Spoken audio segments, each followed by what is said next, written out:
The first practice sessions are in the books for the first racing weekend of the season, and there's plenty to talk about. The first fine of 2022 looks like it's been handed out to Lewis Hamilton, but that's all about last year still. And of course, it's Max Verstappen leading in FP2 and perhaps setting the tone for qualifying this weekend. I'm Ollie Wilson for GPFans, and let's get into all the fallout from this Friday in Bahrain. Lewis Hamilton will be fined by the FIA for not attending the end-of-year prize giving in Paris last year. Regulations state that the top 3 drivers in the standings must attend the prize-giving gala where the sport officially crowns its champions. Hamilton, however, decided to skip the event after being so frustrated with how the season ended and the manner in which he was defeated for the driver's title by Max Verstappen, a move that many felt was pretty understandable given the circumstances. But FIA President Mohammed Ben Sulayem at the time said the driver would receive no forgiveness for his breach of the rules. When asked about a meeting that Hamilton had had with the FIA President on Thursday, the British driver confirmed he would be seeing some sort of fine coming his way, before adding that, "We have worked together to make sure that the money will be put towards youth from underprivileged backgrounds getting into motorsports engineering." So at least the first fine of the 2022 season is going to a very good place indeed.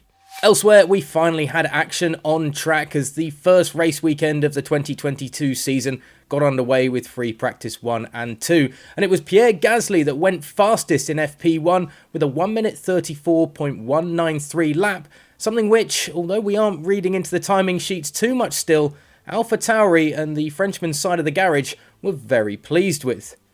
Now, Gasly was followed by the 2 Ferraris, Charles Leclerc 0.364 seconds behind the leader with Carlos Sainz third.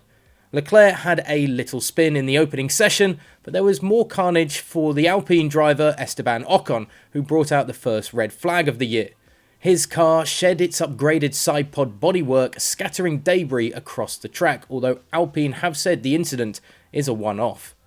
The biggest loser of the opening session was Valtteri Bottas, who managed to get just 2 outlaps under his belt as his Alfa Romeo's engine continued to misfire on his install laps. In FP2, Danny Ricciardo's time in Bahrain was once again hindered after he missed testing with COVID-19 last week. The Australian suffered a water leak to his car that washed out the last third or so of the session, losing valuable time to get to grips with his new machine. Thankfully, aside from Yuki Tsunoda holding up Charles Leclerc and then clipping Lance Stroll with his front wing, the session on track was a relatively calm one. Max Verstappen went fastest in a session that's meant to give us a glimpse of what we can expect from qualifying tomorrow, the Dutch driver sticking his number 1 car on top of the leaderboard with a 1 minute 31.936, a sliver ahead of Charles Leclerc in second, who was just 0.087 seconds separated from the leader. Leclerc's teammate at Ferrari, Carlos Sainz, was third, half a second behind. Mercedes had a tough second session of the day, particularly for Lewis Hamilton. George Russell, Hamilton's new teammate, was 6/10 off top spot Verstappen, but still in 4th on the timing sheet, while Hamilton spent the first part of that session waiting for his mechanics to make changes to his setup before starting his first run.